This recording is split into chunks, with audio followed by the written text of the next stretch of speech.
আমি কি আদৌ আমার নবীকে জানের চেয়ে বেশি ভালোবাসি? কেন নুরি সাহেবের সিল্লির দরকার নাই তো রে বাবা। আপনি নিজে নিজের কাছে জিজ্ঞাসা করেন না, আমি কি আমার নবীকে বেশি ভালোবাসি, না আমি আমার ওয়াইফকে ভালোবাসি, না আমার ছেলে মেয়েদেরকে বেশি ভালোবাসি? আমরা সবাই কিন্তু বেঁধে যাব। আমরা নবীর ভালোবাসা বাদ দিয়ে আমরা ছেলেবেলেকে নিয়ে ব্যস্ত। হাজার হাজার কোটি টাকা আপনি বিয়ে করছেন নিজের ওয়াইফের জন্য, ছেলে মেয়েদের জন্য। নবীর জন্য কি খরচ করছেন আপনি? আমি কি খরচ করলাম? অনেক বড় বড় বিল্ডিং, 3 কোটি 4 কোটি 5 কোটি টাকা ঘর বেঁধেছেন, সেই ঘরের মধ্যে কোরআন তেলাওয়াত আছে? মিথ্যা কথা বলবেন না। আমরা নাফরমান। কোথায় যাচ্ছেন আপনি বেহেশতে? আমরা বড় নাফরমান। সাহাবায়ে কেরামের জীবনী পড়েন, সাহাবায়ে কেরামের জীবনী পড়লে দেখবেন যে এরা নবী নারাজ হয় এমন কোন কাজ এরা করে নাই। কারণ এদের সবসময় দৃষ্টিভঙ্গি আমার নবীকে রাজি করতে হবে। আমরা অন্তর দিয়ে নবীকে ভালোবাসি। এই যে দেখেন, আমি কয়েকটা হাদিস বলি, আমি তাড়াতাড়ি বলবো। আল্লাহর নবী বলেন, হ্যাঁ, একজন বিধর্মী মুসলমান হওয়ার জন্য কলমা পড়তে হবে। লা ইলাহা ইল্লাল্লাহু মুহাম্মাদুর রাসূলুল্লাহ। একজন বিধর্মী মুসলিম হতে চাইলে এই কলমাটা কিন্তু পড়তে হবে। তবে সবসময় মেমোরিতে রাখবেন, শুধুই মুখে কলমা পড়লে মুমিন হবে না। তো মুমিন কিভাবে হয়? আমার দয়াল নবী বলেন, আপনারাও পড়ুন, ক্বালা রাসূলুল্লাহি সাল্লাল্লাহু আলাইহি ওয়াসাল্লাম, লা ঈমানা লিমান লা মুহাব্বাতা লাহু।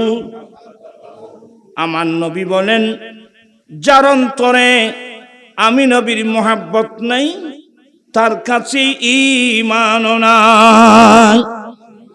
আপনি হাজার হাজার নাম মৃত্যুকাল পর্যন্ত আপনি কলমা পড়েন, কিন্তু অন্তরে যদি নবীর মুহাব্বত না থাকে, আপনি মুমিন হবেন? এগুলো আমি বলছি না, আমার রাসূল বলছেন। এবার আমার আদেশ শোনাবো, ভালোবাসা কোন পর্যায়ের? আল্লাহর নবী বলেন, লা ইউমিনু আহাদুকুম হাত্তা আকুনা আহাব্বা ইলাইহি মিন ওয়ালিদিহি ওয়া ওয়ালাদিহি ওয়ান নাসি আজমাইন।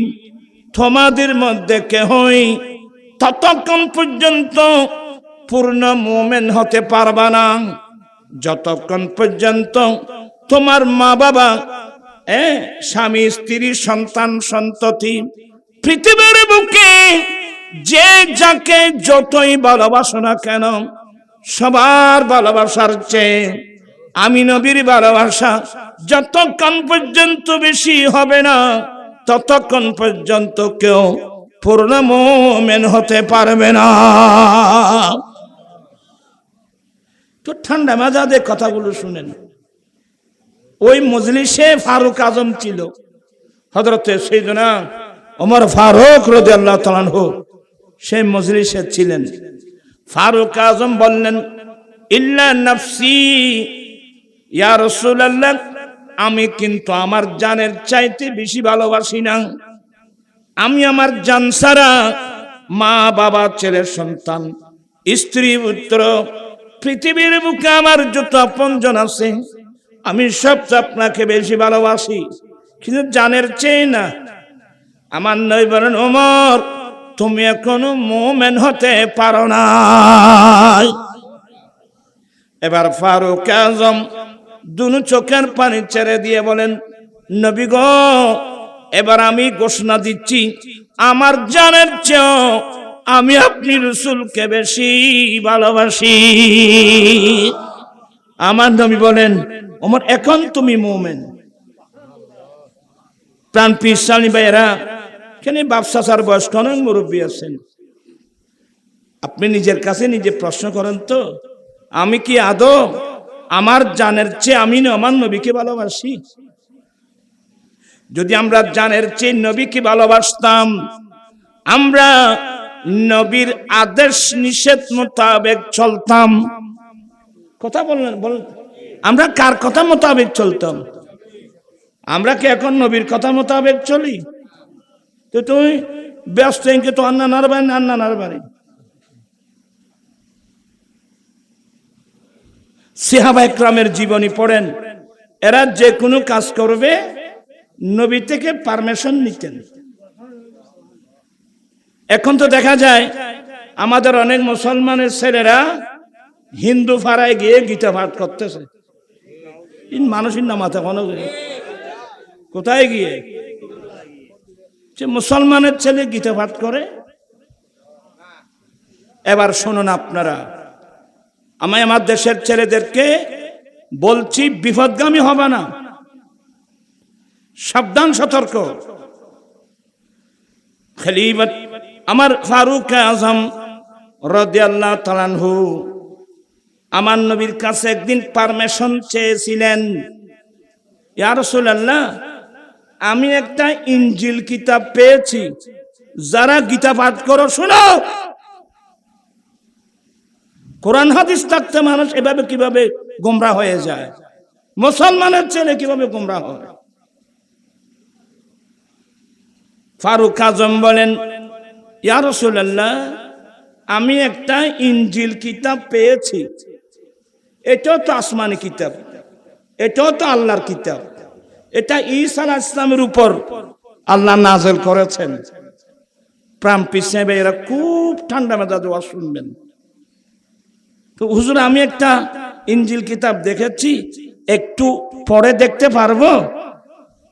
আমি আগে বলছিলাম সাহাবা ইকরাম আমার নবীর পারমিশন ছাড়া কোনো কাজ করতেন না। আমার নবীর চেহারা রং পরিবর্তন হয়ে গেল। আমার নবী একটু রাগান্বিত হয়ে বলছেন, ওমর, তোমার জন্য আল্লাহর কোরআন যথেষ্ট নয় কি?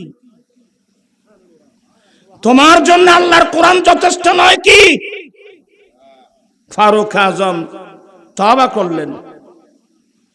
এবার আপনারা বলেন, ফারুক ইনজিল কিতাব এটা একটা আসমানি কিতাব, আল্লাহরই কিতাব, এই কিতাবের উপর আমাদের ঈমান আছে, কিন্তু এমন একটা ইনজিল কিতাব একটু পড়ার পারমিশন চেয়েছেন, আমার নবী দিয়েছেন? তোমাকে গীতা পাঠ করার পারমিশন কে দিল? আমি আমার ছেলেদেরকে বলছি, তুমি নিজের কাছে তুমি প্রশ্ন করো, নুরিজের দরকার নাই। আল্লাহ একটা বিবেক দিয়েছেন, বুদ্ধি দিয়েছেন। কোরআন হাদিস থাকতে মুসলমানের ছেলেরা এভাবে কিভাবে মিসগাইড হয়? দুঃখ লাগতেছে আমাদের। আপনারা খুব চিন্তা ভাবনা করে চলবেন। হ্যাঁ, আপনি যেতে পারেন, আপনি যদি শাস্তি ভোগ করতে পারেন যান। আপনাকে একটা নবী পারমিশন দিয়েছেন, কথা বলছেন না কেন? বিধর্মীদের গীতা পাঠ করার পারমিশন আল্লাহ রাসূল দিয়েছেন। তুমি মুসলমান দাবি করে এই কাজটা কিভাবে করলা? তুমি তো ইসলামের কলঙ্ক, মুসলমানের কলঙ্ক। আমি একটু আল্লাহর ওয়াস্তে কথা বলবো। হেদায়েত যদি তোর নসিবে থাকে ভালো, নসিবে হেদায়েত না থাকলে আমি তার জোর জবরদস্তি হেদায়েত করতে পারবো না। তাও আপনার বিবেকের কাছে আপনি প্রশ্ন করুন, যেখানে রাসূল করিম সাল্লাল্লাহু আলাইহি ওয়াসাল্লাম ফারুক আজমকে ইনজিল কিতাব পড়ার কি দেয়, অনুমতি দেয়। আল্লাহ তুমি আমার দেশবাসীকে, ছেলে মেয়ে সবাইকে আল্লাহ তুমি হেফাজত করো, সবাইকে হেদায়েত নসিব করো। আমি ওই দিন কয়বার বললাম, বর্তমান যে রাজনীতি, দুর্নীতির নাম রাজনীতি না, রাজনীতির নাম দুর্নীতি না। আজীবন জাতিকে বুঝিয়েছি। আমাদের কিছু মৌলবী মৌলানা, বড় বড় মৌলানা হিন্দুদের পূজা মণ্ডপে গিয়েছে।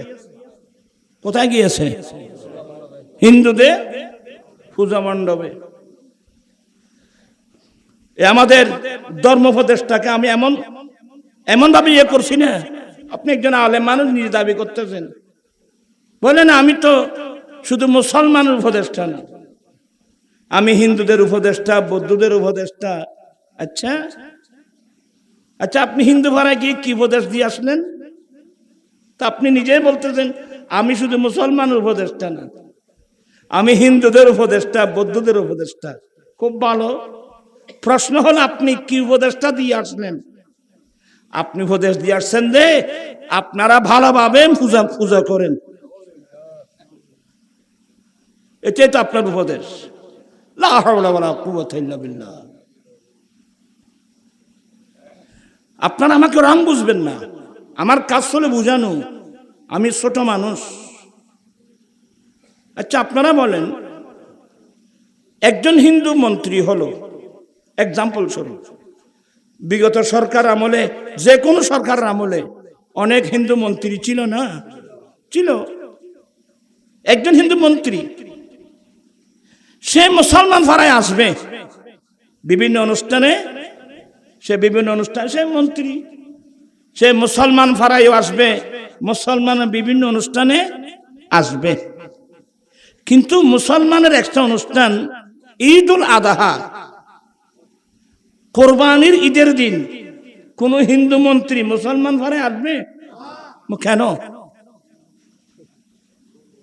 কারণ হিন্দুদের মতে গরু জবাই করা মহাপাপ, আল্লাহ বেহতর জানে। কিন্তু হিন্দু মন্ত্রী একেবারে প্রধানমন্ত্রী হলো, ধরে নেন, সে কিন্তু মুসলমান ভাড়ায় ঈদুল আজহার দিন কোনোদিন আসবে না। কেন? যেহেতু গরু জবাই তাদের মতে মহাপাপ। তো গরু জবাই তাদের মতে মহাপাপ হওয়ার কারণে সেই হিন্দু যদি মুসলিম পাড়ায় না আসে, তো পূজা মণ্ডপ এটা তো মুসলমান, আমাদের ধর্ম মোতাবেক ডাইরেক্ট একটা শিরিক। আপনি সেখানে কেন গেলেন? আপনি সেখানে কিভাবে গেলেন? আপনার এই জায়গাটায় মুসলমানের মধ্যে বিভ্রান্তি সৃষ্টি হয়েছে, ঠিক কিনা বলেন আমার ভাইরা? আরে বিভ্রান্তি সৃষ্টি হওয়ার কারণ, যথেষ্ট কারণ আছে। আমি ওফান বলছি যে আচ্ছা আপনি উপদেষ্টা হলে যে হিন্দুদের পূজা মণ্ডপে যেতে হবে, বাংলাদেশের কোথায় লেখা আছে? আমরা কিছু জানি না, আপনারা সব কিছু জানেন। তাই কেন জাতিকে গোমরা করতেছেন? হ্যাঁ, এখানে হিন্দু থাকবে, বৌদ্ধ থাকবে, খ্রিস্টান থাকবে। আমি নিজেও তো হিন্দু পাড়ায় যাই, আমাদের বাড়ির পশ্চিম পাশে হিন্দু পাড়া, প্রয়োজনে যাই। হিন্দু ভাড়া আগুন ধরছে, নিবাতে হবে না? সবাই যাব হিন্দু ভাড়া আগুন নিবাতে। হিন্দু ভাড়া ভেঙে যাচ্ছে, কর্ণফুলী নদী ভেঙে যাচ্ছে, সবাই সাহায্য করব তাদের ঘরবাড়ি রক্ষা করতে। প্রয়োজনে ঘরবাড়ি বেঁধে দেব। তাদের কোনো মানুষ রোগ আক্রান্ত হয়েছে, দেখতে যাব, প্রয়োজনে চিকিৎসার খরচ দেব। অনেক মুসলমানের দোকানে হিন্দু কর্মচারী নেই, অনেক হিন্দুর ঘরে মুসলমান কর্মচারী নেই, কোনো সমস্যা নেই। আল্লাহ কোরআনে বলেন, এই কোরআন শরীফ সামনে থাকলে হবে না, কোরআনে পাকের ভিতর কি আছে এগুলো নিজেও বুঝতে হবে, জাতিকে বোঝাতে হবে। লা ইয়ানহাকুমুল্লাহু আনিল্লাযীনা লাম ইউকাতিলুকুম ফি দীনিকুম। অন্য ধর্মের মানুষ যতক্ষণ পর্যন্ত তোমাদের সাথে তোমাদের ধর্ম নিয়ে যুদ্ধ করবে না, অন্য ধর্মের মানুষ যতক্ষণ পর্যন্ত তোমাদেরকে তোমাদের রাষ্ট্র থেকে তাড়িয়ে দেবে না, ততক্ষণ পর্যন্ত তাদের সাথে সদ্ব্যবহার করা আল্লাহ নিষেধ করেন না। আমরাও তাদের সাথে সদ্ব্যবহার করব, ওরাও আমাদের সাথে কি করবে, এখানে তো কোনো সমস্যা নেই। কিন্তু পূজা এটা মূর্তিতে শিরিক। কিভাবে জাতিকে বুঝাবো বাবা? আমাদের দেশে হিন্দু নেই, কোনো সমস্যা আছে? বৌদ্ধ নাই, খ্রিস্টান নাই, জুমা চাকমা নাই, আমাদের সাথে তাদের কোনো যুদ্ধ আছে?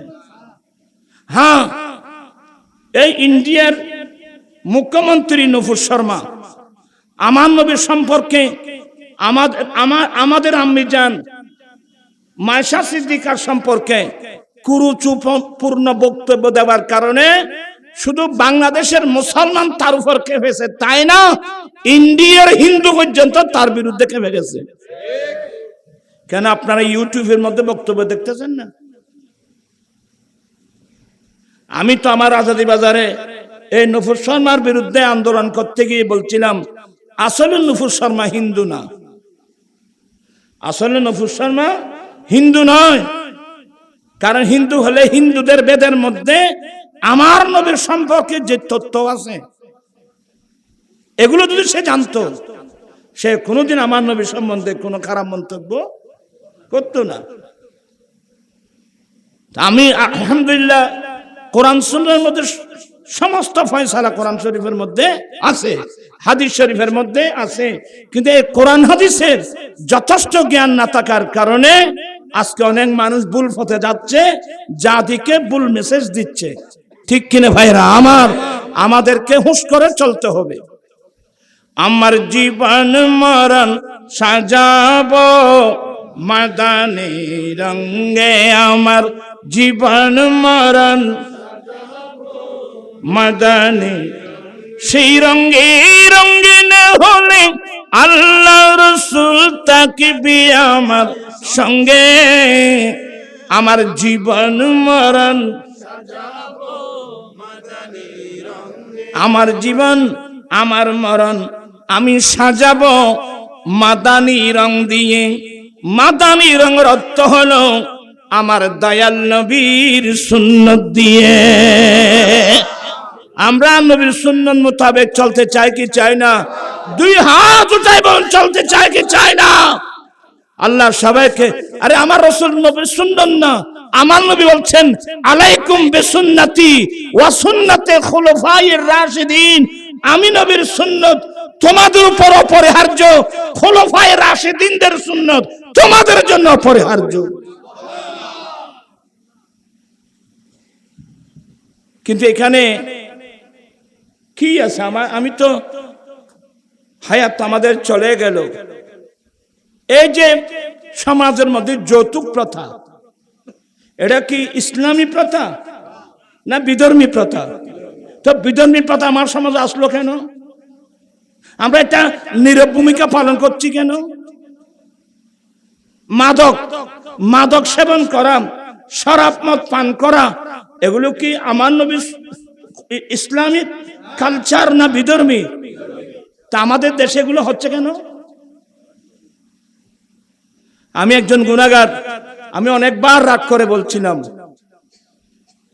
যখন এই দেশের প্রধানমন্ত্রী মহিলা, বিরোধী দলীয় নেত্রী মহিলা, স্পিকার মহিলা, শিক্ষামন্ত্রী মহিলা, এতগুলো মহিলা মন্ত্রী থাকতে এই দেশের নারী জাতির উপর যৌতুক প্রথা থাকতে পারে কিভাবে? আসলে মন্ত্রীরাই জনগণের জন্য কেউ কাজ করে না, প্রত্যেকে আপন আপন পকেটের জন্য কাজ করে। কথা বুঝছেন? আমি একজন মোল্লা মানুষ, আজকে কয় বছর, 16 বছর পেরিয়ে 17 বছরে পড়লো, সাহস করে আমার মানবতা আমাকে বাধ্য করছে। আমি অনেক বয়স্ক মানুষের চোখের পানি, অনেক মা বোনদের চোখের পানি, আমি যখন আদালত মসজিদে নামাজ পড়াতাম, এ পাশে অনেক পুরুষ বয়স্ক মানুষ, এদিকে মহিলারা পর্দা বোরকা পরে কাগজ নিয়ে, হুজুর আমার দুটো মেয়ে উপযুক্ত, এরা তো টাকা চায়, ফার্নিচার চায়, খাওয়ার চায়, কোথেকে দেব? আপনি একটু মুসল্লিদেরকে বলেন আমাদেরকে একটু হেল্প করতে। এগুলো আমাকে আঘাত করছে, মারাত্মক আঘাত করছে এগুলো। আমি সিদ্ধান্ত দিই না, এগুলোর বিরুদ্ধে আমি আন্দোলনে যাব, এগুলোর বিরুদ্ধে বক্তব্য শুরু করলাম।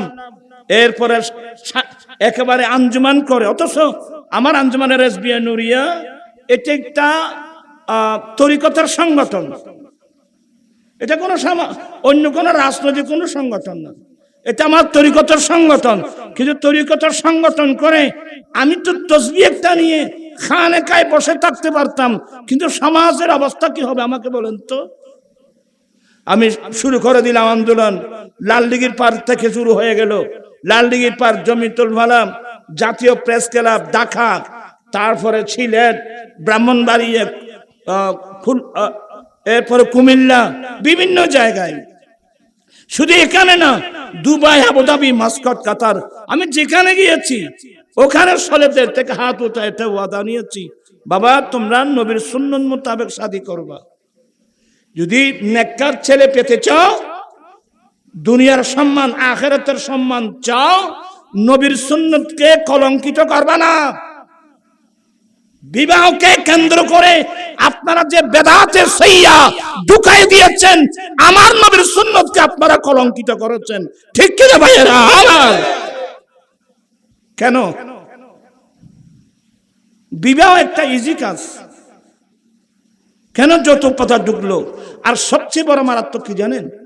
আমি যখন নর্থ বেঙ্গলে যাই, পঞ্চগড়, নীলফামারী, রংপুর, দিনাজপুর, সৈয়দপুর, এই সমস্ত জায়গায়, বা এদিকে সাতক্ষীরা, খুলনা, যশোর বক্তব্য রাখি, ওরা বলে নুরি হুজুর বাবা আমাদের এখানে এগুলো নাই। তখন আমি লজ্জায় ভেঙে পড়ি, হায় রে, আমি চট্টগ্রামের মানুষ।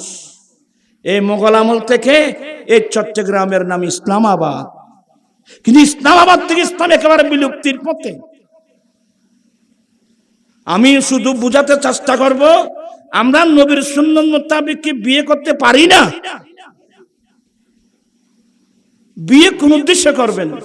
বিয়ে করবেন সুন্দর, বেয়াদবি মাপ, এখানে বাপ চাচার বয়স্ক মুরব্বী আছেন, আমাকে একটু বেয়াদবি মাপ করবেন। বিয়ে করবেন, উদ্দেশ্য থাকবে আমি আমার দয়াল নবীর সুন্নত পালন করছি, আমি আমার দয়াল নবীর সুন্নত পালনের উদ্দেশ্যে বিয়ে করছি, এক। দ্বিতীয় নম্বর, এই সুন্নতের মাধ্যমে স্বামী স্ত্রী মিলন করলে আল্লাহর পক্ষ থেকে দুই একটা নেককার ছেলে সন্তান, যেই ছেলেগুলো 5 ওয়াক্ত নামাজ পড়ে পড়ে দোয়া করবে, আল্লাহুম্মা রাব্বিরহামহুমা কামা রাব্বায়ানি সাগীরা। কারণ যে নেককার ছেলে যখন মা বাবার জন্য এভাবে দোয়া করবে, আমার নবী বলেন তার মা বাবা মারা যাবে, এই ছেলেদের দোয়ার কারণে মা বাবার আমলনামা কিয়ামত পর্যন্ত চালু থাকবে। আপনি যতদিন এ নিয়তে বিয়ে করবেন, আপনি যৌতুক দাবি করতে পারবেন, টাকা দাবি করতে পারবেন, খাওয়ার দাবি করতে পারবেন, ফার্নিচার দাবি করতে পারবেন। এখন তো শুনতেছি যে শুধু এগুলো না, বিয়ের পরে কোরবান আসলে না কি কি দিতে হয়? হ্যাঁ, গরু দিতে হয়, ছাগল দিতে হয়। এখন শুনতেছি যে ঘরের মধ্যে যত সদস্য আছে সবাইকে উন্নত মানের কি দিতে হবে? কাপড় দিতে হবে। এতগুলো বেদাতে সাইয়্যা, হারাম হারাম হারাম, নেককার ছেলে পাবেন কোথায়? আপনি হারামের মধ্যে ডুবে আছেন, আমি হারামে ডুবে থাকলে নেককার ছেলে পাবো কোত্থেকে? এই যৌতুক প্রথা বন্ধ করার দরকার আছে তো? হাত উঠায় বলতে হবে দরকার আছে। আপনার সমর্থন করেন। আল্লাহু আকবার, ইয়া রাসূলুল্লাহ, ইয়া গসাজম দস্তগীর জিন্দাবাদ। আমি আমার 3 জন ছেলেকে বিবাহ করাই, জাতিকে প্র্যাকটিক্যাল শিক্ষা দিয়েছি। জানেন, আমি 2 কোরবানির আগে আমি চিকিৎসার জন্য ইন্ডিয়া গিয়েছিলাম। দিল্লি অ্যাপোলো হসপিটাল থেকে চিকিৎসা সেরে আমি দুবাই হয়ে কাতার গেলাম। ফেসবুকে দেখলাম এই হাটাজারির এক জায়গায় একটা মেয়ে বিবাহ দিয়েছেন, বেরি দেরি হয় নাই। কোরবান যখন আসলো, মেয়ের বাবা মেয়ের শাশুর বাড়িতে একটা ছাগল পাঠিয়েছে। এ গরু না পাঠিয়ে কেন ছাগল পাঠালো? এ জালেম মেয়েটাকে মারতে মারতে সামনে ফেলছে। আইয়ামে জাহেলিয়ত সেরে গেছে। কিসের ইমানদার, কিসের মুমিন, কিসের মুসলমান? বিধর্মী কথা সবগুলো। আমি আজকের মাহফিল থেকে, আমি কিন্তু বয়স্ক মানুষ, আমি যে প্রেসার দিয়ে কথা বলছি, আমার টার্গেট হলো যেভাবে হোক এই সমাজ থেকে বেদাতের সাইয়া অপসংস্কৃতি দূরীভূত করে আমরা সমাজকে আমার নবীর সুন্নাত দিয়ে আমরা সাজাতে চাই কি চাই না? দুই হাত উঠাও, চাই কি চাই না? আজকে আমি কয়েকজন ছেলে দেখতে চাই, হুজুর আমি ওয়াদা দিচ্ছি আমি যৌতুক ছাড়া বিয়ে করব। এমন কোন ছেলে আজকের মাহফিলে আসো, হুজুর আমি যৌতুক ছাড়া, যৌতুক দাবি করা দূরের কথা, যৌতুক দিলে আমি নেব না, আমি যৌতুকবিহীন বিয়ে করব। এই ধরনের কোন ছেলে আজকের মাহফিলে থাকলে হাত উঠায় সমর্থন করো, আমি দোয়া করব। কই গম্ভীরে হাত তোলো। মাশাআল্লাহ, আমার পাশে একজন পেয়েছি, দুইজন পেয়েছি, তিনজন, চারজন, কই পাঁচজন, বাবা অনেক তো দেখলাম। নারায়ে তাকবীর, নারায়ে রিসালাত, নারায়ে গাউসিয়া, জামাত আহলে সুন্নাত। আয় আল্লাহ, অনেক ছেলেরা হাত উঠাই ওয়াদা দিয়েছে, ওরা যতকে পায়ের নিচে দিয়ে বুক ভরা নবীর প্রেমের ভালোবাসা নিয়ে ওরা যতক সারা শাদী করবে, আল্লাহ তুমি তাদের ওয়াদা কবুল করে নাও। মনে কষ্ট নিচ্ছেন? আপনাদেরকে একটা দাওয়াত দিয়ে যাচ্ছি, এটা বলখালি না, ফটিয়াতে আপনাদের পাশে আগামী মাসের 25 তারিখ ফটিয়া হাই স্কুল মাঠে আমার আঞ্জুমানের রাসবিয়ার উদ্যোগে যৌতুক ও মাদক বিরোধী মহাসমাবেশ, ঐতিহাসিক তাফসীর কোরআন মাহফিল হবে ইনশাআল্লাহ। আপনাদেরকে আগাম দাওয়াত দিয়ে যাচ্ছি, এই সমাবেশে যাওয়ার দরকার আছে। শুনেন, আবার অনেক ছেলেরা মনে কষ্ট পাবে, ইবে খোদা হাই ওর তুমি কিছু ভাইতেম এ নুরি সাহেব গায়ের আর খানার মারা করে দিন। শুনেন, আমি আপনাকে বাঁচানোর জন্য আসলাম, খুব মনোযোগ সহকারে শুনবেন। আমি দুবাই, আবুধাবি, মস্কট, কাতার, সৌদি, বিভিন্ন আরব কান্ট্রি ঘুরে ঘুরে আমি তথ্য নিয়েছি। বিবাহ তো ওখানেও হয়। এখানে আমাদের অনেক ছেলেরা আছে যারা আরব স্থানে থাকে, ওদের কাছে জিজ্ঞাসা করেন, আগ্রহ হয় মসজিদে ঠিক আছে, কিন্তু যে ক্লাবের মধ্যে অনুষ্ঠান হয় ওখানে ওয়ালায়েম লেখা আছে। আমি দেখছি, আমি গিয়েছি ওখানে, বরপক্ষ কন্যা পক্ষ উভয় পক্ষ আসে, উভয় পক্ষ খানা খায়, কিন্তু হল ভাড়া থেকে আরম্ভ করে, ক্লাব ভাড়া থেকে আরম্ভ করে সমস্ত খাওয়ার বিলগুলো কারা পেমেন্ট করে? বরপক্ষই পেমেন্ট করে, মেয়ের পক্ষে 1 পয়সাও খরচ করে না। আমাদের দেশে এগুলো আসলো কোত্থেকে? খরচ ব্যাকিন মাই বরবর এবার তো মাই ভই খাইতে দোষী 5 জন কথা কই খাইও, 40 জন জোড়া হই, আরো কথা আপনার বিয়াই এটা জোড়া মানুষ আইবদিন বাসা বাসা, মানে বড় বড় রাবো আলো লাইবদি, সিডিং বাসা নকলি বুঝতে না। এরপরে বিবাহ বৈরাতি, এখন তো শুনতেছি বৈরাতির খাওয়ার 1 নম্বর বৈরাত কয়জন? 500 তো 1000 বড় যাত্রী, খাবার কি কি এত বড় একটা লম্বা লিস্টি দেওয়া হয়। আমি এলের একটু জীবনানন্দ দেখি ভাই, খাবার ফরদ, এগুলো সম্পূর্ণ হারাম, এগুলো বন্ধ করার দরকার আছে। তো এমনের সারা রাত ওয়াজ শুনে কোনো লাভ নাই। আমার কথা হলো, জমিন পরিষ্কার করো, যতক্ষণ জমিন পরিষ্কার হবে না, আমি রোফার কোথায় যেই জমিনের মধ্যে আগাছা ওখানে রোয়া রোপণ করলে জমিন রোয়া নিবে? আগে গুলো ঠিক করেন, সংকীর্ণতা পরিহার করুন, নবীকে ভালোবাসেন। নবীর ভালোবাসা থাকলে যে কোনো ত্যাগ আপনার জন্য আমার জন্য সহজ হয়ে যাবে, ঠিক কিনা ভাইরা আমার? এটা আমার রাসূলের সুন্নাত। আমরা যৌতুক দেব না, আমরা যৌতুক নেব না। যৌতুক কাকে বলে? বিয়ের আগে, বিয়ের সময়, বিয়ের পরে বরপক্ষ কন্যাপক্ষের কাছে অর্থ দাবি করা, ফার্নিচার দাবি করা, খাবার দাবি করা, এগুলো যৌতুক। বাংলাদেশের আইন অনুযায়ী দণ্ডনীয় অপরাধ, কোরআন সুন্নাহ মোতাবেক হারাম। আমি কি কথাগুলো বুঝাতে পারলাম?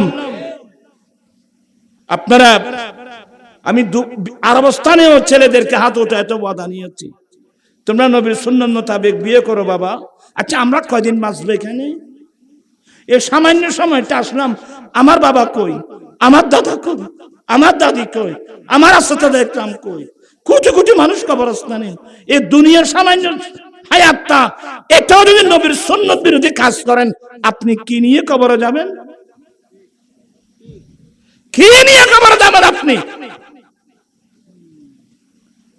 আমি আমার ছেলেদেরকে বলছি, আমি আরবস্থানে দেখছি যে আরব সরকার রাষ্ট্রীয়ভাবে ম্যারেজ ফান্ড করে রাখছে, বিবাহ তহবিল করে রাখছে, যাতে দরিদ্র আরবি ছেলে স্ত্রীর মোহরানাগুলো নগদ পেমেন্ট করে বিয়ে করতে পারে। এক একজনকে 1 লক্ষ থেকে 2 লক্ষ রিয়াল বা দিরহাম অনুদান দিয়ে থাকে। ঠিক আমি বাংলাদেশ সরকারের কাছে 13টা দাবি দিয়েছি।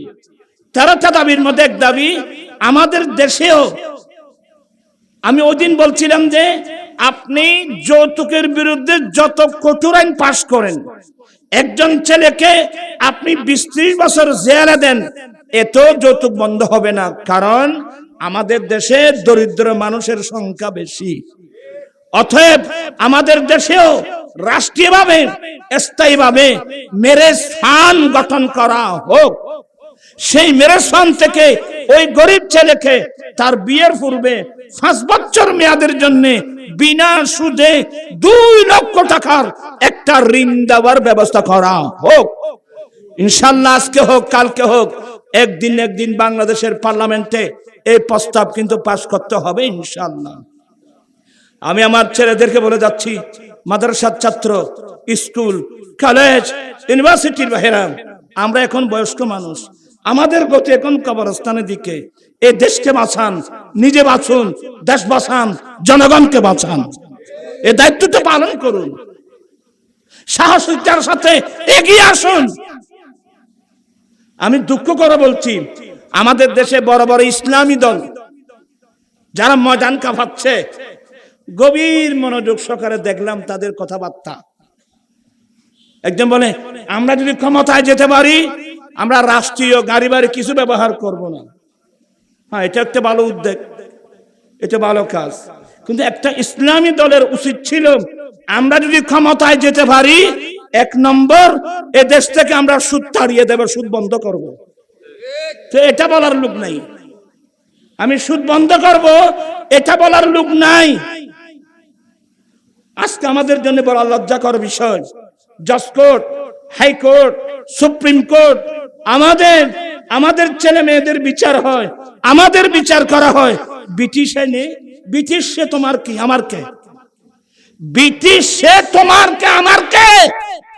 কই কোন ইসলামী দল বললেন না তো আমরা ক্ষমতায় গেলে জজ কোর্ট, হাইকোর্ট থেকে, জজ কোর্ট, হাইকোর্ট, সুপ্রিম কোর্ট থেকে ব্রিটিশ আইন বাদ দিয়ে আমরা আল্লাহ রসুলের কানুন মোতাবেক বিচার ব্যবস্থা কায়েম করব। এই কথা বলার লোক তো আমাদের দেশের মধ্যে নাই। ইসলাম দাবি করা সহজ, প্রমাণ করা কিন্তু কঠিন। আমি আমার ভাইদেরকে খুব বিনয়ের সাথে বলবো, আমরা কয়দিন বাঁচবো দুনিয়াতে আছি বাবা? আমি আমার লাস্ট কথা, আমরা নবীর সুন্নাত মোতাবেক চলতে চাই কি চাই না? এটাই হলো। যদি আমরা চলতে না পারি, আমরা জান্নাতে কিভাবে যাব আমাকে বলেন তো? আল্লাহুম্মা সাল্লি সাইয়্যিদিনা নাবিয়িনা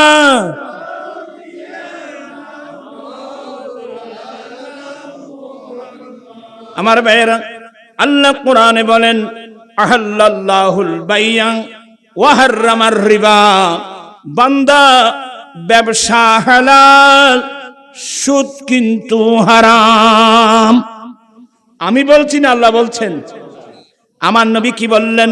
লিররিবা সাবিনা হুবা আইসারুহা আইয়ানকিহার রাজুলু উম্মাহু। উম্মাহ সুদের 70টি গুনাহ। এই 70টি গুনার মধ্যে একেবারে নরমাল গুনাহ নিজের ছেলে নিজের মাকে বিবাহ করা যত বড় গুনাহ। নাউজুবিল্লাহ বলছেন। হায় হায় হায় হায় হায়। আমার ভাইয়েরা, আমার রাসূল পৃথিবীর জমিনে এসে মক্কার জমিনে দেখলেন আইয়ামে জাহিলিয়াতের জালেম, এরা গরিব মিসকিন কাঙ্গাল অসহায় মানুষের কাছে কিছু থাকলে এগুলো পর্যন্ত শোষণ করার জন্য সুদ সিস্টেম চালু করেছিল। সুদ কিন্তু এখানকার সৃষ্ট না। আইয়ামে জাহেলিয়াতের যুগে জালেমরা বড় বড় পুঁজিপতি পয়সাওয়ালা, আর দেশত হয় যেন না হয় যে পয়সাওয়ালারা পয়সা নকুল ইন নামা থেকে মানুষ করে সুদ লাভ যে কি গরিব মানুষ না পয়সাওয়ালা মানুষ। তোর জীবনে পয়সা এগুলো হইতো না ভাই, তোমার জীবনে পয়সা এগুলো হইতো না। আজকে দেখেন, আমি কিছু অপ্রিয় কথা বলছি আপনাদেরকে। এখন এক বছর 2 বছর থেকে দেখতেছি রাস্তার পাশে পাশে আমাদের বড় বড় পয়সাওয়ালা যাদের ভালো ভালো জায়গা আছে ওরা স্টেডিয়াম খুলে দিয়েছে।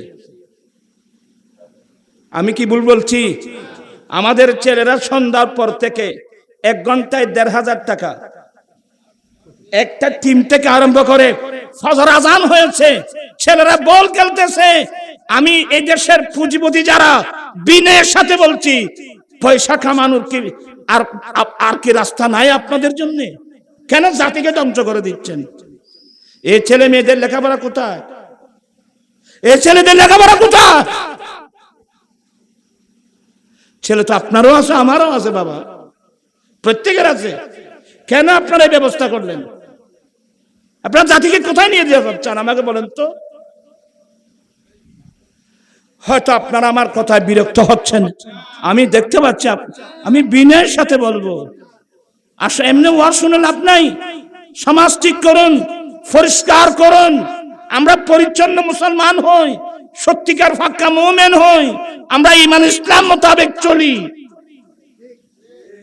আমার ভাইয়েরা, আমার রাসূল এসে দেখলেন গোটা মক্কার দেশ সুদের মধ্যে জর্জরিত, সুদ সিস্টেম চালু করে দিয়েছেন। এবারে চক্রবৃদ্ধি সুদ করেছিল না আমার ভাইয়েরা, সুদ সিস্টেম। আমার নবী 10ম হিজরি সুদ মানে গরিব মিসকিন কাঙ্গাল অসহায় মানুষকে শোষণ করার অস্ত্র কি? সুদ। তার মানে একজন গরিব মানুষ, চাচা আমাকে একটু 5,000 টাকা কর্জ দেন না, আমি 1 মাস পরে দিয়ে দেব, আমার ওয়াইফ অসুস্থ, আমার এই সমস্যা, আমাকে 5,000 টাকা দেন 1 মাসের জন্য। হ্যাঁ 5,000 টাকা দেব তো, কিন্তু 1 মাস পরে তুই আমাকে 5,500 দিতে হবে। মূল কত? 5,000, এসপিআর কত? 500। দিচ্ছে কে? গরিব মানুষ। নিচ্ছে কে? পুঁজিপতি পয়সা। এর চেয়ে মানবতা বিরোধী কাজ আর কি হতে পারে? আপনি মানব, মানবতা কই বলেন?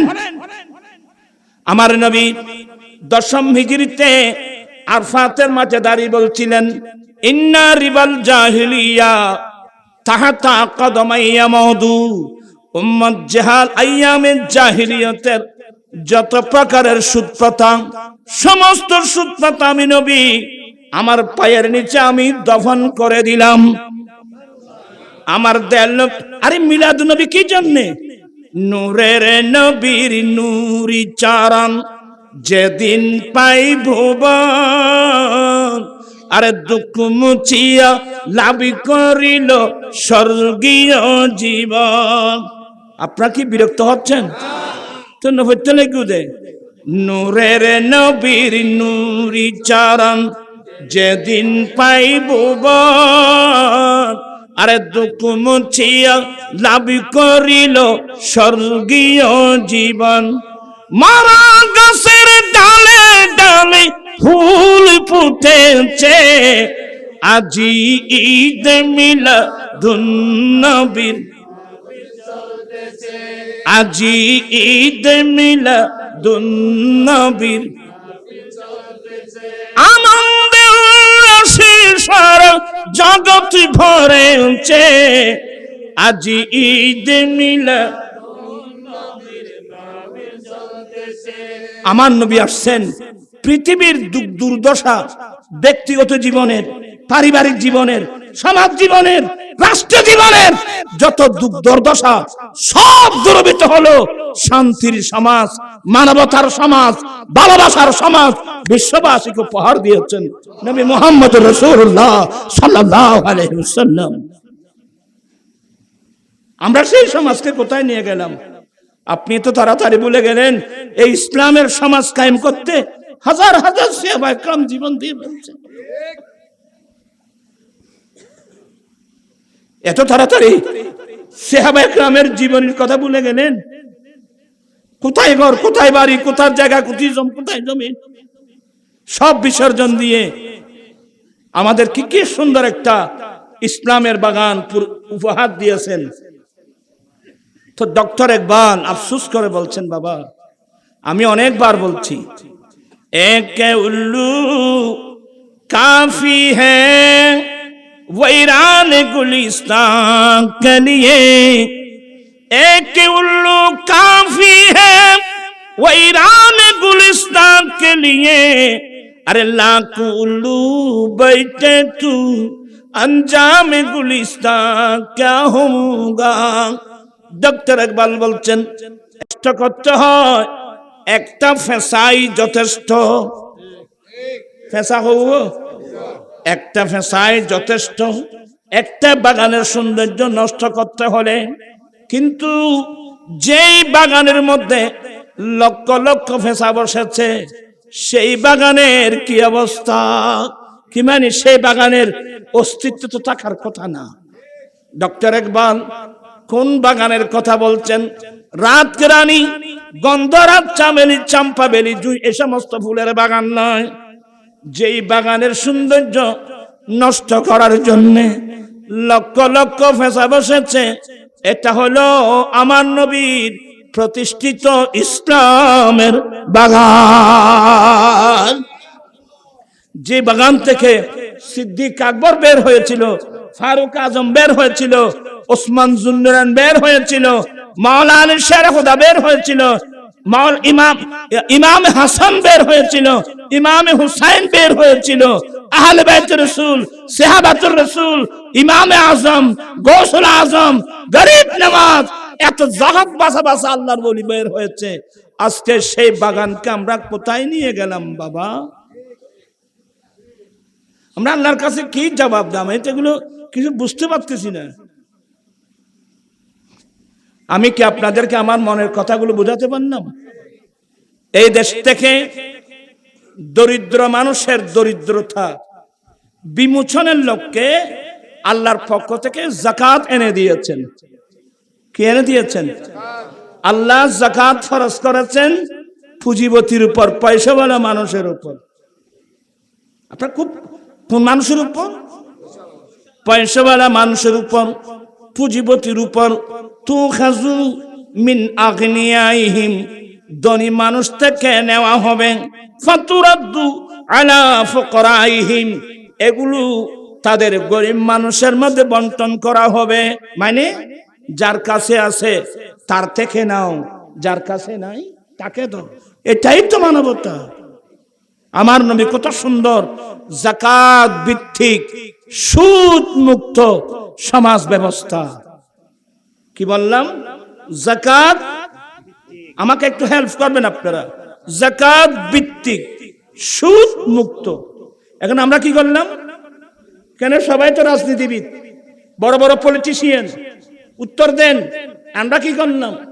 নবী দিয়েছেন যাকাত ভিত্তিক সুদ মুক্ত, আর আমরা করলাম সুদ ভিত্তিক যাকাত মুক্ত।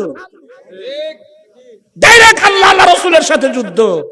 আর বসে আছেন জান্নাতে যাওয়ার জন্য। জান্নাতে যাওয়া তো সহজ।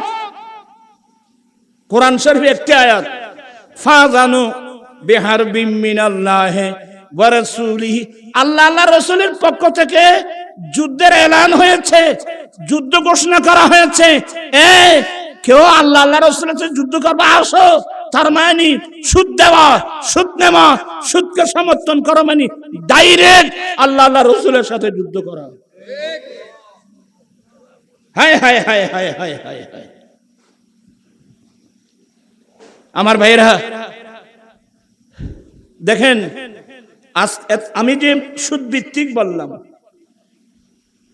যাকাত মুক্ত বললাম, কেউ যদি সুদ না দেয় তাকে ধরে নেওয়ার জন্য পুলিশ কয়বার আসবে? যারা না হতে দেখবে পুলিশ আসতো না, সুদের ধরে নিবে আল্লাহ পুলিশ আসতো না। খোদা চাচা তারা কি করিব? যদি ব্যাংকের সুদ না দেন ডেলি কয়েকবার আসবে পুলিশ আপনাকে ধরে নেওয়ার জন্য।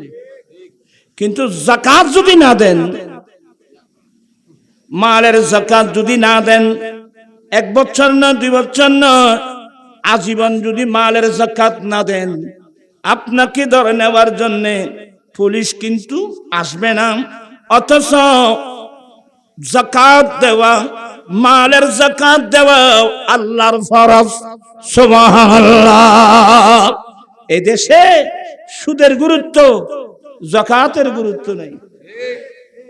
আমার ভাইয়েরা টাইম কত ধরেই দেবো তোমার আর লাগাই দিও রে আইও না না 3 মাস দেখিতে পাইব।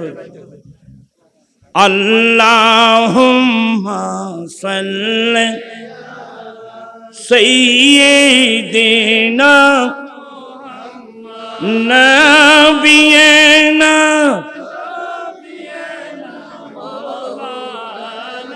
আল্লাহ তুমি দয়া করো, নসিব করো মদিনা।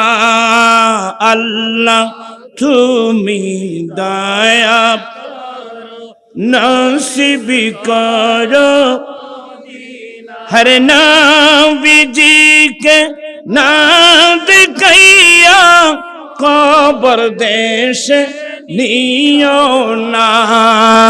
আল্লাহুম্মা সাল্লি সাইয়্যিদিনা নাবিয়িনা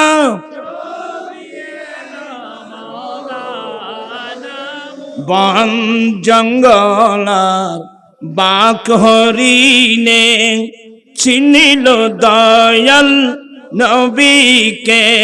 হরে মানব হয়ে চিনলি না রে, দুঃখ রইল মনেতে। আল্লাহুম্মা সাল্লি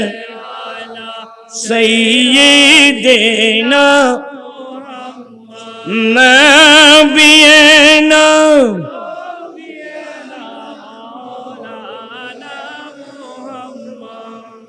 আমার ভাইরা, ইসলামের ইতিহাস সূর্যের মতো স্পষ্ট। আমার নবীর ইন্তেকালের আগ থেকে একদল মুরতাদ, একদল মুনাফিক উৎপেতে ছিল। আজকে আমরা মুহাম্মদের সাথে পারতেছি না, আমাদেরকে গনে গনে মালের যাকাত দিয়ে দিতে হচ্ছে। এরা বসেছিল মুহাম্মদ কখন মারা যায়। কত বড় দুষ্টু দেখেন, শুধু ওই মালের যাকাত না দেওয়ার জন্য কামনা করতেছে মুহাম্মদ দুনিয়া থেকে কি। আমার নবী ইন্তেকাল করলেন, ওরা ওই চক্র মুরতাদ মুনাফিক চক্র, এবার ওরা বসে আছে দেখি মুসলিম বিশ্বের খলিফা কে হয়। দেখা গেল সবার মজলিসে শুরার সর্বসম্মতিক্রমে আমার নবীর খলিফা হলেন সিদ্দিক আকবর রাদিয়াল্লাহু তাআলা আনহু। কারণ আবু বকর সিদ্দিক স্বভাবগতভাবে অত্যন্ত নম্র, উনি বংশীয়, উনি অত্যন্ত নম্র, ভদ্র, বেশি ভদ্র। যার কারণে সিদ্দিক আকবরের চেম্বারে তৎকালীন যুগের আরবের বড় বড় লিডাররা সিদ্দিক আকবরের চেম্বারে আসতো, কথা বলতো। কারণ সিদ্দিক আকবর অত্যন্ত নম্র ভদ্র ছিল।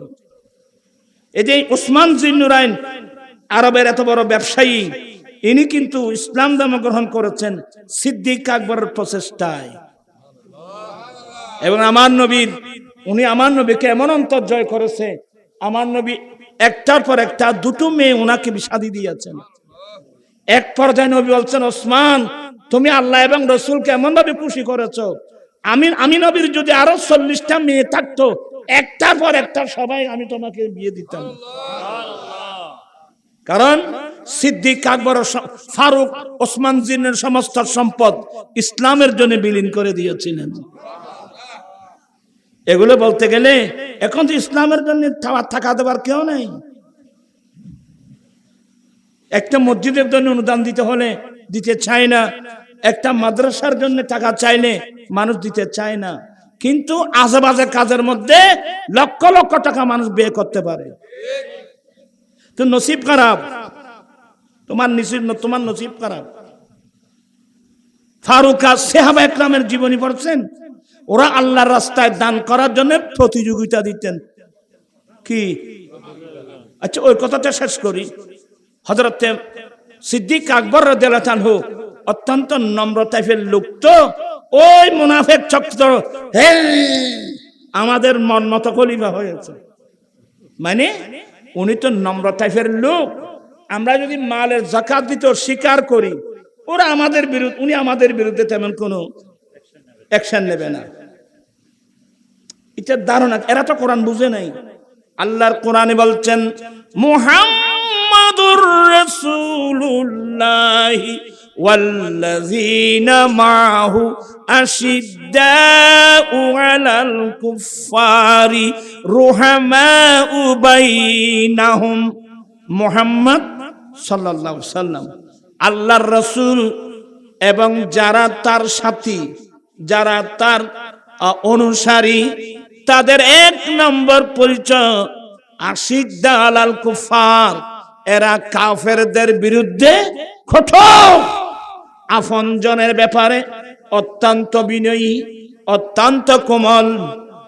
কিন্তু দেখা যাক কোরআনে বলছেন এরা আশিদ্দা আলাল কুফার, কিন্তু সিদ্দিক আকবর স্বভাবগতভাবে অত্যন্ত নম্র, অত্যন্ত ভদ্র। দেখি আল্লাহর কোরআনের বাস্তবতা। দেখা গেল যখন ওরা প্রকাশ্যে ঘোষণা দিল আমরা আজ থেকে মালের যাকাত দেব না, একদল বলে আমরা কমপ্লিট যাকাত দেব না, আরেক দল বলে আমরা নিজেদের অ্যাঙ্গেলে দেব, রাষ্ট্রীয় কোষাগারে দান জমা করব না। এই ঘোষণা দেওয়ার সাথে সাথে সিদ্দিক আকবর স্বভাবগতভাবে নম্র টাইপের লোকটা ঈমান ইসলাম অক্ষুণ্ণ রাখার জন্য, আমার নবীর দ্বীন অক্ষুণ্ণ রাখার জন্য নিয়ম থেকে তরবারি বের করে ঘোষণা দিলেন, যারা মালের যাকাত দিতে স্বীকার করবে কেহই আবু বকর সিদ্দিকের তরবারি থেকে রেহাই পাবে না। আল্লাহু আকবার, ইয়া রাসূলুল্লাহ, ইয়া গাওস আযম দস্তগীর জিন্দাবাদ। সিদ্দিক আকবর ঘোষণা দিলেন, যে মালের যাকাত দিতে স্বীকার করবে আবু বকর সিদ্দিকের তরবারি থেকে কেউ রেহাই পাবে না। সেই নরম লোকটা গর্জে উঠলো দ্বীনকে অক্ষুণ্ণ রাখার জন্য, আমার নবীর তরিকা আদর্শকে অক্ষুণ্ণ রাখার জন্য। আরো বিরাট পরীক্ষা, আমার নবী এক্ষুনি বলে গেলেন, আনা খাতুমুন নবিয়্যিন লা নবিয়্যা বাদি, আমি নবীর শেষ নবী, আমার পরে আর কোন নবী আসবে না। কিন্তু দেখা গেল আমার নবীর ইন্তিকালের সাথে সাথে 4 জন বন্ড নবী, কয়জন? মুসাইলামাতুল কাজ্জাব, আসওয়াদ আন এর মাইলা গুজুটি, ইতির নাম তোলায়হা, যখন আই নবী আসো দেনা ইতির কলমা ফজিল 70,000 মানুষ। এভাবে 4 জন বন্ড নবী, হারে হারে হারে নবীর ইসলামের বাগানকে কিভাবে রক্ষা করবে? আমার ভাইয়েরা, সিদ্দিক আকবর অত্যন্ত বিচক্ষণ ছিলেন। ওনার বিচক্ষণতায় মুজাহিদ বাহিনী গঠন করলেন হযরত সাইয়েদনা খালিদ বিন ওয়ালিদের নেতৃত্বে। এমন মুজাহিদ বাহিনী গঠন করলেন, একদিক দিয়ে মানিনে যাকাতের বিরুদ্ধে যুদ্ধ, অপর দিক দিয়ে ভণ্ড নবীদের বিরুদ্ধে যুদ্ধ, জীবনের বাজি রেখে আমার নবীর দ্বীনকে অক্ষুণ্ণ রেখেছিলেন সিদ্দিক আকবর রাদিয়াল্লাহু তাআলা আনহু। আজকে সেই সিদ্দিক আকবরকে গালি দিচ্ছে একদল জালেম শিয়া, সাহাবায়ে কেরামদেরকে গালি দিচ্ছে। লজ্জা আছে তোমার? কোরআন হাদিস থেকে কি জ্ঞান আছে তোমার কাছে? একবার সিদ্দিক আকবরকে গালি দাও, একবার ফারুক আজমকে গালি দাও। এগুলো বলতে গেলে মনের মধ্যে অনেক অনেক দুঃখ, অনেক দুঃখ। যাদের জন্য আহলে সুন্নাত ওয়াল জামাতের উলামায়ে কেরামরা জীবন দিয়েছেন, সেই ঘরের অনেক ছেলে এখন কি হয়ে যাচ্ছে? শিয়া হয়ে যাচ্ছে। কথা বুঝেন? এগুলো আসলে বাড়ি এটা খালনা ওয়াজ করবে তুমি আর কোথায় জাল আর আছে ডেঙ্গে বাসা আরে জাল্লাই চুরি করলাম, ইটা সুর জারগর চুরি করলাম। হযরত আমির মাবিয়া রাদিয়াল্লাহু তাআলাকে গালি দিচ্ছে। ইমাম বুখারী গোটা বুখারীর মধ্যে বাব বানছেন, বাবু যিকরে মুআবিয়া ইবনে আবি সুফিয়ান রাদিয়াল্লাহু তাআলা আনহুমা। ইতারাইয়া ইমাম বুখারী তুন বেশি বুঝ দেখাইবেন না ফাকতুন তে বিসমিল্লাহ তরকিব করলে ফাহানা করে দিব।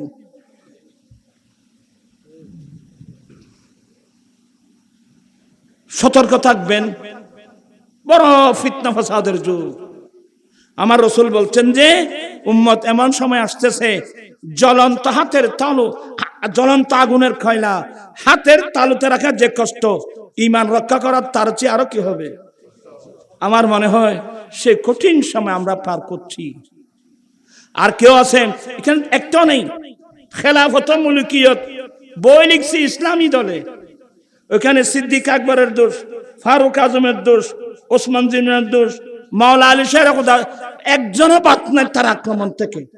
তো নির্দোষ ব্যক্তি থাকলে সে একজন আছে। মানুষ কিভাবে গোমরাহ হয়? যাদের শানে কোরআন নাযিল হয়েছে রাদিয়াল্লাহু আনহুম ওয়া রাদু আনহু, আল্লাহ তাদের উপর সন্তুষ্ট, তারাও আল্লাহর উপর সন্তুষ্ট। যাদের কোরআন ডাইরেক্ট কোরআন রাদিয়াল্লাহু আনহুম, আল্লাহ তাদের উপর সন্তুষ্ট, তারা আল্লাহর উপর সন্তুষ্ট। তাদের সন্তুষ্টির উপর আল্লাহর আয়াত নাযিল হওয়ার পরেও তুমি যে তার দোষ তালাশ করতেছো, তুমি মুসলমান না? বাংলার হাইকোর্ট দেওয়ার দেন, বাঙালকে হাইকোর্ট দেখাচ্ছেন। তোমার অপরাধ কত বড়! যাদের শানে আয়াত নাযিল হলো আল্লাহ তাদের উপর সন্তুষ্ট, এরাও আল্লাহর উপর কি সন্তুষ্ট, আর তুমি তার দোষ তালাশ করতেছ। যাদের উপর আল্লাহ সন্তুষ্ট তুমি তাদের দোষ তালাশ করতেছ। গোমরাহির একটা সীমা আছে।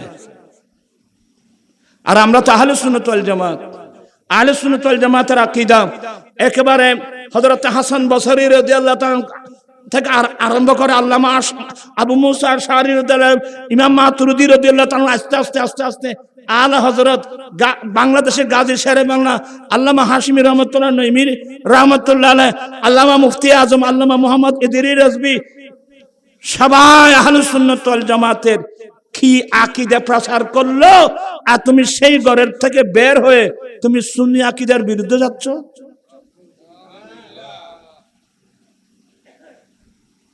খাইলবেনের ভুয়া গম্বরে বিসমিল্লাহির রহমানির রহিম তরকিব দিগার গেলে বাহানা করে দিবে। এটা বলে আমিরে মাবিয়ার গাল দে, তো আমির মাবিয়ার সময় তখন আইডিয়া আছে। আমির মাবিয়া 20 বছর ছিল আমির, 20 বছর ছিল খলিফা, বরাবর 40 বছর রাষ্ট্রীয় ক্ষমতা ইসলামী। ওনার এর মধ্যে পৃথিবীর কোন কোন রাষ্ট্র বিজয় লাভ করেছে ইতিহাস জানেন? হ্যাঁ, সাহাবায়ে কেরামদের মধ্যে অনেক যুদ্ধ হয়েছে, অনেক সময় বাই বাই যুদ্ধ হয় না? কথা বলছেন এখন আপনারা? মাওলা আলী শাহের খোদার সাথে আমির মুআবিয়া রাদিয়াল্লাহু আনহুর সাথে কি হয়েছে? অনেক যুদ্ধ না, মারাত্মক যুদ্ধ। 20-30-40 হাজার মানুষ শাহাদাত বরণ করেছে উভয় দল থেকে। কথা বুঝেন? আহলে সুন্নাত ওয়াল জামাতের এত বিচক্ষণ আহলে সুন্নাত ওয়াল জামাতের উলামা ইকরামরা যে এটা খাতায়ে ইজতিহাদি। মাওলা আলী শের খুদা বরহক, মাওলা শের খুদা বরহক আমির মাবিয়া রাদিয়াল্লাহু তাআলা আনহু অ্যাক্সিডেন্ট করেছেন। এটা নফসানিয়ত না, এটা ইজতিহাদি ভুল। তো ইজতিহাদের মধ্যে যদি মুজতাহিদ শুদ্ধ করে ডাবল সওয়াব, কোন মুজতাহিদ যদি ইজতিহাদের মধ্যে ভুল করে সওয়াব পাবে সিঙ্গেল সওয়াব। কোন মুজতাহিদ এটা মাওলা আমির মাবিয়ার ইজতিহাদের মধ্যে কি হয়েছে ভুল, ভুলটা কি কত বাজি যায়। হযরতে ওসমান রাদিয়াল্লাহু তাআলা আনহু শাহাদাত বরণ করলেন। জালেম খারিজিরা ওসমান রাদিয়াল্লাহু তাআলাকে নির্মমভাবে কি করলো, যেমন মাওলা আলী শের খোদাকে শহীদ করেছিল এই খারিজিরা, ওসমান রাদিয়াল্লাহু শহীদ করলে খারিজিরা। তো ওসমান রাদিয়াল্লাহু হত্যা করা হলো। আমির মাবিয়া হযরতে ওসমান রাদিয়াল্লাহু তাআলা আনহুর ওলি, শরীয়ত মোতাবেক কি ওলি। ইনি মাওলা আলী শের খোদার আদালতে ওসমান রাদিয়াল্লাহু তাআলা আনহুর কিসাস দাবি করলেন যে আমি ওসমান রাদিয়াল্লাহু তাআলা আনহুর হত্যাকারীর বিচার চাই। উনি বলি ওনার চাওয়াটা শুদ্ধ, ওনার চাওয়াটা শুদ্ধ। মাওলা আলীর আদালতে ওসমান রাদিয়াল্লাহু তাআলা আনহুর হত্যার বিচার দাবি করেছেন। হত্যার বিচার দাবি করা কি অপরাধ? কিন্তু মাওলা আলী কি উত্তর দিয়েছিলেন? মাওলা আলী আরেক বিচক্ষণ মুজতাহিদ, নবীর আলম যার যে দরওয়াজা দিয়ে বের হয়েছে, উনি বলছেন মাবিয়া এখন পরিবেশ কিন্তু অনুকূলে নাই, মুসলমানের পরিবেশ এখন কিন্তু কি নেই, একেবারে সিরিয়া, বাগদাদ, মক্কা এবং গোটা বিশ্ব মুসলিম বিশ্বে এখন মুসলিম বিশ্বের অবস্থা অত্যন্ত নাজুক। হ্যাঁ, অবশ্যই ওসমান রাদিয়াল্লাহু তাআলা হত্যাকারীর বিচার করা হবে, তবে সময় সাপেক্ষে। কথা বলছেন না কেন? তবে কোন সাপেক্ষে?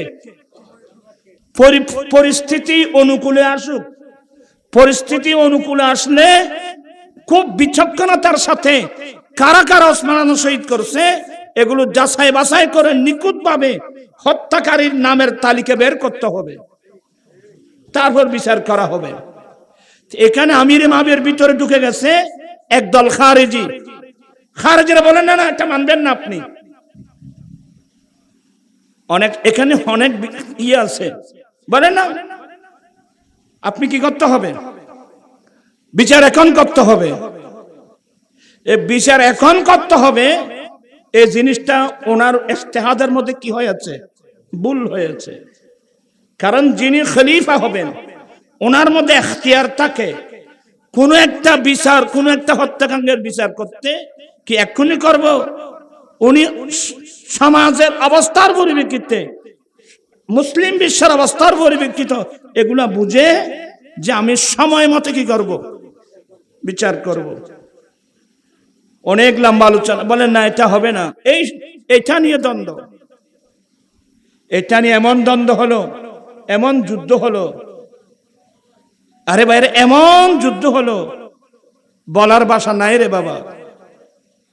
হ্যাঁ, দুই দল যখন যুদ্ধ লাগলো, হঠাৎ করে একজন এই পক্ষ থেকে বাঁশের উপর কোরআন শরীফ গেতে উপর উঠাইয়ে দিল।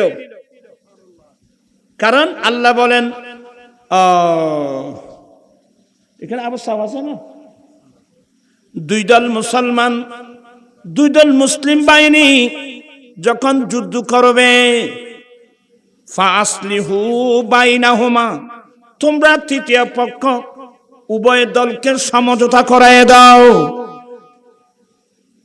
ওয়াইম বাগাত ইহদাহুমা আলাল উখরা, যখন যদি এক দল অপর দলের উপর বাগাবত করে, সীমা লঙ্ঘন করে আল্লাহর আইন হলো তোমরা সবাই ফাকাতালু, তোমরা সবাই ঐক্যবদ্ধ হবে, তাদের সাথে যুদ্ধ করো, হাত্তা তাফিয়া ইলা আমরিল্লাহ, আল্লাহর হুকুমে আসা পর্যন্ত তোমরা সবাই তাদের সাথে যুদ্ধ করো।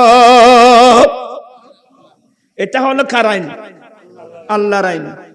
এখন যুদ্ধ হচ্ছে, দুই দল, মাঝখানে যখন একজন চালাকি করে কোরআন শরীফ তুলে ধরল, মুহূর্তের মধ্যে যুদ্ধ বন্ধ হয়ে গেল।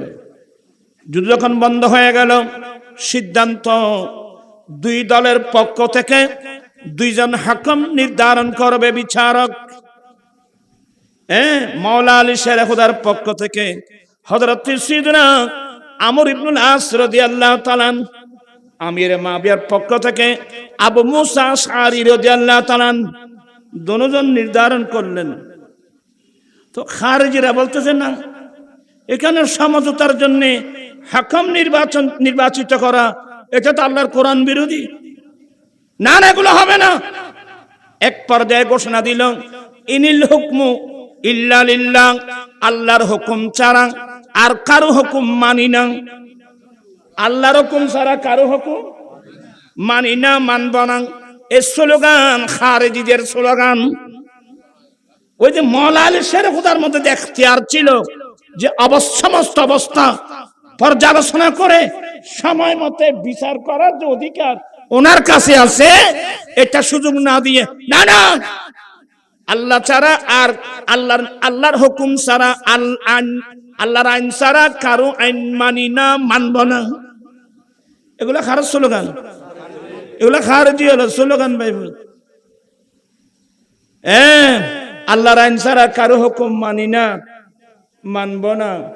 তা আল্লাহর আইন ছাড়া যদি কারো হুকুম না মানেন, কোরআন শরীফের এতগুলো আয়াত নিবেন কোথায় বলেন? আয়াত তিন ফর আই ফরিত নি অবস্থা হলো ফাকাতিলু, তোমরা তাদের সাথে কি করো? যুদ্ধ করো। তোমরা তাদের সাথে যুদ্ধ করো যতক্ষণ পর্যন্ত এরা আল্লাহর সাক্ষী দেবে না। পাশাপাশি ওয়ালা ইউহাররিমুনা মা হারামাল্লাহু ওয়া রাসূলুহু, আল্লাহ এবং আল্লাহ রাসূল যেটা হারাম করেছেন এটাকে হারাম হিসেবে মানবে না। আল্লাহ এবং আল্লাহ রাসূল যেগুলো হারাম করেছেন এগুলোকে হারাম হিসেবে, তাহলে বুঝতে হবে আল্লাহ যেটা হারাম করেছেন এটাও মানতে হবে, আল্লাহ রাসূল যেটা হারাম করেছেন এটাও মানতে হবে। তুই তো চলে আনলি রে আল্লাহর হুকুম ছাড়া কারো আইন মানি না, মানবো না, তো নবীর আইন কেন করবি? এখানে আরেকটা জিনিস আছে। আমাদের দেশে একটা দল বের হয়েছে, এই দলের নাম আলে কোরআন। হয়েছে না মাতিয়া? ওই দলের নাম আলে, এটা কোরআন ছাড়া হাদিস মানে না। এ কোরআন ছাড়া কি মানে না? এটার নাম আলে কোরআন, এ কোরআন ছাড়া হাদিস। তা আমি বলবো হাদিস না মানলে তো কোরআনের উপর আমল করা যাবে না। বলে কিভাবে? তা আমি আল্লাহ তো বলছেন ওয়ালা ইউহাররিমুনা মা হারামাল্লাহু ওয়া রাসূলুহু, যারা আল্লাহ এবং আল্লাহ রাসূল যেটা হারাম করেছেন এটা যারা হারাম মানবে না তাদের সাথে যুদ্ধ করার কথা বলছে। তো আল্লাহ যেটা হারাম করছে এটা তো কোরআন শরীফে আছে, তো নবী যেটা হারাম করছে এটা কোথায়? এটা হাদিস শরীফ। কথা বুঝিতে নাই, নবী যেটা হারাম করছেন এটা কোথায়? এটা হাদিস শরীফে। আপনি হাদিস না মানলে আয়াতের উপর আমল করবেন কিভাবে? আমি কি জিনিসটা আপনাদেরকে বোঝাতে পারি? একেবারে সহজ ভাষায় বুঝাই দিলাম। শেষ পর্যন্ত এই যে সমস্যাটা হয়েছিল এটার ফয়সালা আহলে সুন্নাত ওয়াল জামাতের ফয়সালা মাওলা আলী বরহক খলিফা আমির মুআবিয়া রাদিয়াল্লাহু তাআলা আনহু, ওনার ইজতিহাদের মধ্যে একটা কি হয়েছে? ভুল হয়েছে। এই জন্য আপনি আমির মুআবিয়াকে আপনি বাগী বলতে পারেন? আমির মুআবিয়াকে আপনি বাগী বলতে পারেন? আমির মুআবিয়াকে যে আপনি বাগী বলেন, তো আল্লাহ কোরআন শরীফে বলছেন এক দল যদি অপর দলের উপর বগাবত করে আল্লাহর নির্দেশের দিকে না আসা পর্যন্ত তাদের সাথে কি করো? তো মাওলা আলী যুদ্ধ বন্ধ করলেন কিভাবে? এক নম্বর পয়েন্ট। দ্বিতীয় নম্বর পয়েন্ট, মাওলা আলী শের খোদার দৃষ্টিতে যদি আমির মাবিয়া বাগী থাকে, মাওলা আলী শের খোদার শাহাদাতের পরে মাওলা আলী শের খোদার বড় ছেলে ইমাম হাসান রাদিয়াল্লাহু তাআলা আনহু, ইনি আমির মাবিয়ার হাতে খেলাফত কিভাবে নষ্ট করলেন? বাগীর হাতে কি খেলাফত দেওয়া যায়? তাহলে তো আপনি আমির মাবিয়াকে গালি দিচ্ছেন না, আপনি তো গালি দিচ্ছেন নবীকে, আপনি গালি দিচ্ছেন মাওলা আলী শের খোদার ছেলে ইমাম হাসানকে। তো এগুলো যদি বুঝার ক্যাপাসিটি আপনার মধ্যে না থাকে, এত সহজ না কোরআন হাদিস বুঝা। তাহলে তো দোষটা কার উপর যাবে? ইমাম হাসান রাদিয়াল্লাহু তাআলা আনহুর উপর যাবে। কারণ খেলাফতটা কার হাতে দিয়ে দিলেন? শর্ত সাপেক্ষে খেলাফতটা আমির মাবিয়ার হাতে দিয়ে দিলেন। তো উনি যদি বাগী হতো, বাগীর হাতে কি খেলাফত দেওয়া যায়? তাহলে দোষটা তো ইমাম হাসানের উপর আসবে। অথচ আমার রাসূল বলছেন, বুখারী খুলেন না, আমার নবীর পাশে ইমাম হাসান, হাদা ইবনি সৈয়দ, আমার এই নাতি বড় লিডার, লাআল্লাল্লাহ আইয়ুসলিহা বাইনা ফিয়াতাইন আযীমাতান, আমার এই নাতি বড় বড় দুই মুসলিম বাহিনীর মধ্যে সমঝোতা করাই দিবেন। ওনার এক পয়েন্টে মুসলিম বিশ্ব রক্তপাত থেকে বেঁচে যাবে। তো নবী বলে গেছেন, আমার নাতি একটা সৈয়দ, এমন লিডার, দুই মুসলিম বাহিনীর মধ্যে কি করাই দিবেন? সমঝোতা করাই দিবেন। তাহলে নবীর হাদিস মোতাবেক দুটোটাই মুসলিম। এখানে বাগী কই? না বুঝে না শুনে বেশি বুঝো, বেশি সাবধান। আহলুস সুন্নাত ওয়াল জামাত এমন একটা দল, এই দলের প্রত্যেকটা আকায়েদ আহলুস সুন্নাত ওয়াল জামাত। আমি অনেক আগে থেকে বলে আসতেছি, সবাই বলে ঐক্য চাই, ঐক্য চাই। তো ঐক্য চাওয়া তো ভালো, তো ঐক্য হয় কিভাবে? অনৈক্যের কারণগুলো চিহ্নিত করুন, অনৈক্যের কারণগুলো চিহ্নিত করুন। আসুন এক টেবিলে বসে কোরআন সুন্নাহ দিয়ে ফয়সালা করব। যেটা সত্য সবাই মানবে, যেটা ভুল সবাই ছেড়ে দেবে। সবাই এক টেবিলে আসা, কোনো সমস্যা হবে না। কই এগুলো করার লোক তো কেউ নাই। অনেকবার বলছি, এদিন আমার কাছে গিয়েছিল একদল, নাম বলছি না, ওদেরকে বলছি, আমাদের খোলামেলা মন নিয়ে বলছি, অনৈক্যের ঐক্য হয়ে যাও। ঐক্য হবে কেন? অনৈক্যের মূল কারণ কি? এগুলো দেখতে হবে না? অনৈক্যের মূল কারণগুলো চিহ্নিত করুন, কোরআন সুন্নাহ দিয়ে ফয়সালা করার ব্যবস্থা করুন। ইসলামের স্বার্থে, মুসলমানের স্বার্থে, ইসলামের স্বার্থে, আল্লাহ রাসূলের স্বার্থে। কেন আজকে আমাদের জন্য বড় দুর্ভাগ্য, সমস্যা হয় কিন্তু সমাধান নেই। কথা বলছে না কেন? সমস্যা হয়, সমাধান নাই। নিশ্চয় উদারত মন মানসিকতার কি আছে? অভাব রয়েছে। আমি আপনাদের আজকের মাহফিল থেকে বলছি, আমার বক্তব্য অনলাইনের মাধ্যমে সারা ওয়ার্ল্ডে চলে যাচ্ছে। আপনারা সবাই বসুন, অনেকের কারণগুলো চিহ্নিত করুন। আমার কাছে চিহ্নিত আছে। আমি মাঠে বলতে গেলে অনেকের মন খারাপ হবে, অনেকের মনের মধ্যে আঘাত পাবে। তবে আপনারা ইসলামের পক্ষে কথা বলছেন, আপনাদেরকে ধন্যবাদ, মোবারকবাদ। যেই যুগের মুসলমানের ছেলে মেয়েরা ভিন্ন পথে চলে যাচ্ছে, এই ফিতনার যুগে আল্লাহ রাসূলের পক্ষে আপনি দাবি করছেন, ভুল আছে, তারপরেও তো আপনি ইসলামের পক্ষে আছেন। আমি কি কথা বুঝাতে পারছি? কিন্তু আপনি শুধু এখানে বসে থাকলে হবে না। আপনার ভুল কি? আপনি যদি জ্ঞানী গুণী হন, না আমি এখানে ভুল কি দেখে আমি আহলুস সুন্নাত ওয়াল জামাতের আলেমদের সাথে একটু জিজ্ঞাসা করি, এখানে কোথায় কোথায় ভুল, এটা প্রশ্ন করার একটা লঘু নেই। আপনি বসেন। আজকে আমাদের জন্য বড় দুর্ভাগ্য। যাই হোক, আসলে আমি অনেক কথা বলে ফেলছি। আমি আল্লাহর ওয়াস্তে কথা বলি। আলহামদুলিল্লাহ, আমরা আহলে সুন্নাত ওয়াল জামাত আমরা যে অনেক দিন পর্যন্ত কি ছিলাম, বিক্ষিপ্ত ছিলাম। এখানে কোনো আকীদাগত কোনো কি ছিল না, দ্বন্দ্ব ছিল না, সাংগঠনিক কিছু ইয়ের কারণে আমরা বিচ্ছিন্ন ছিলাম। আলহামদুলিল্লাহ এই গুনাহগার 2 বছর থেকে আরম্ভ করে, কয় বছর? বরাবর 2 বছর থেকে আরম্ভ করে। তা আলহামদুলিল্লাহ আজকে আমরা সবাই ঐক্যবদ্ধ।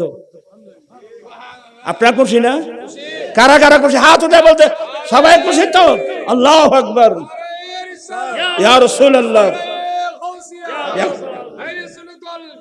জিন্দাবাদ জিন্দাবাদ। আলহামদুলিল্লাহ আমরা সবাই ঐক্যবদ্ধ হয়েছি। তবে সবার কাছে অনুরোধ থাকবে, এই ঐক্যতা যেন কেউ নষ্ট করতে না পারে। ওইদিকে ঐক্য করা বড় কথা না, ঐক্য ধরে রাখা বড় কথা। আমি আল্লাহর ওয়াস্তে, আমাদের বয়স এখন শেষ, আমাদের গতি এখন কবরস্থানের দিকে। সুন্নি আলেম ওলামা আহলে সুন্নাত ওয়াল জামাতের মতাদর্শী আলেম ওলামা সবার কাছে অনুরোধ থাকবে, এমন কোনো কথা বলবেন না, এমন কোনো কাজ করবেন না যেটার দ্বারা আমাদের মধ্যে আবার কি সৃষ্টি হয়, ফাটল সৃষ্টি হয়। এই কাজটা যেন না করেন। এখন আমার টার্গেট হলো অন্য দলে যারা চলে গেছে এদেরকে কিভাবে বুঝায় সুন্নিয়তের মাঠে আনা যায়, এটা চেষ্টা এখন আমার শুরু। আমি অনেকবার বলেছি, এখনো বলে যাচ্ছি, তবে হেদায়েতের মালিক আমি নই, হেদায়েতের মালিক কিন্তু আল্লাহ। আপনাদের নসিবে যদি হেদায়েত না থাকে আপনি বসতে পারবেন না। তো আজ পর্যন্ত কেউ একজন ইউনিভার্সিটির জ্ঞানী গুণী ছাত্র দেখি আমরা একটা দল হুজুরের সাথে যোগাযোগ করি, আমাদের মধ্যে কি কি সমস্যা আছে, কেউ তো আসলো না। আর আলেম ওলামা যেগুলো দ্বন্দ্ব করতেছে এগুলো কি বাতাসের উপর না কোনো ভিত্তি আছে? নিশ্চয়ই ভিত্তি আছে। এগুলো সময় সাপেক্ষে বলা হবে। আমি আর কথা না বাড়িয়ে যে কথা বেশি করবে না, এতে কি কথা কিনলে কইলাম পুণ্য দিতে তো আজও বের বার গরু দিবে না রে বাবা, চল দিবে নি হন। মাদক বন্ধ তো, কথা বলছেন না? মাদক, যৌতুক, সামনে আবার আসবো বড় সুদ বন্ধ। আমি চেষ্টা করে যাব, হেদায়েতের মালিক কিন্তু আল্লাহ।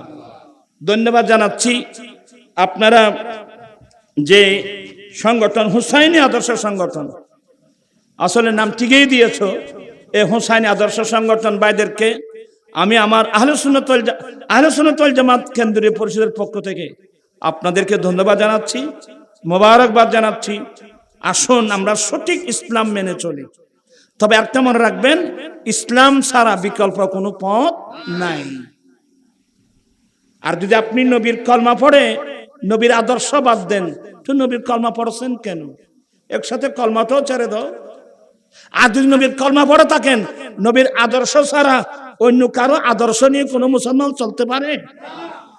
কয় বছর বুঝিয়েছি এই বলখালীর মানুষকে গোটা বাংলাদেশে নিজের জীবনের ঝুঁকি নিয়ে মেয়র এমপি নির্বাচন, মেয়র নির্বাচন আমি কি করি নাই, বা আমি আল্লাহর ওয়াস্তে করছি।